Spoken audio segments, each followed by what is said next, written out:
Nous sommes toujours sur la côte d'Albâtre, la bien nommée, avec ses falaises de craie blanche. Aujourd'hui, c'est de la vue d'en haut dont nous allons profiter. Je vous emmène en randonnée sur le GR21, un sentier qui, vous allez le voir, lui aussi se déplace.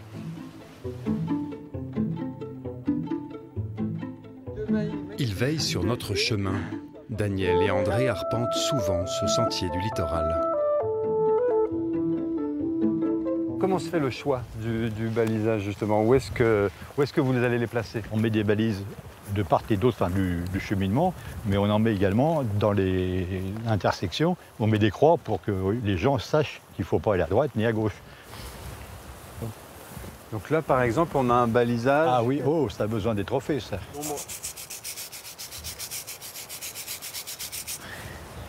Comme il faut. Je mets le pochoir en place là parce qu'il faut que ce soit réglementaire quand même, hein. Il y a des cotes à respecter.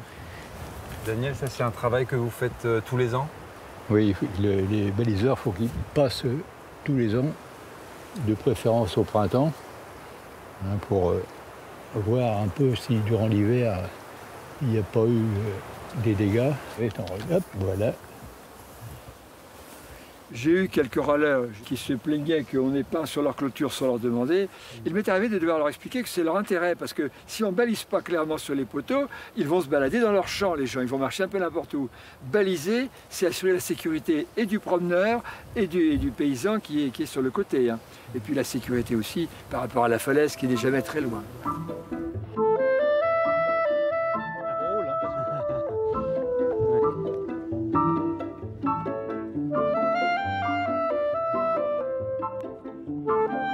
André, est-ce qu'il est dangereux par moment ce sentier? Il y a quand même des passages où on est très près du bord de la falaise. Alors normalement, les passages qui sont près du bord de la falaise sont bien délimités par un sentier qui est visible et il n'y a pas d'endroit où l'on puisse glisser et tomber au bord de la falaise. Il est sportif finalement? Il est assez sportif, quoi qu'il y paraisse, parce que le Pays de Caux passe pour être plat, mais surtout sur ce GR, on a une série de valleuses. Ce sont des espaces donc qui sont dus à l'érosion d'une petite rivière. Ça descend et ça remonte. Et en général, les conversations s'arrêtent avant d'arriver en haut du sentier parce que c'est assez exigeant pour monter. Qu'est-ce qui vous plaît encore dans ce sentier de randonnée? Vous le connaissez bien? Moi, j'aime demander aux gens qui l'arpentent d'où ils viennent et où ils vont. Voilà. Et à ce moment-là, ce sont des rencontres humaines, c'est un véritable bonheur.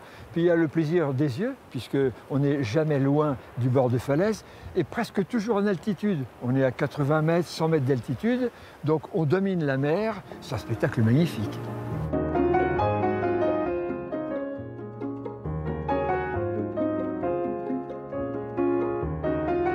Demain, on retourne sur l'estran, on va retrouver une géologue, Claire Mire. C'est lire la falaise.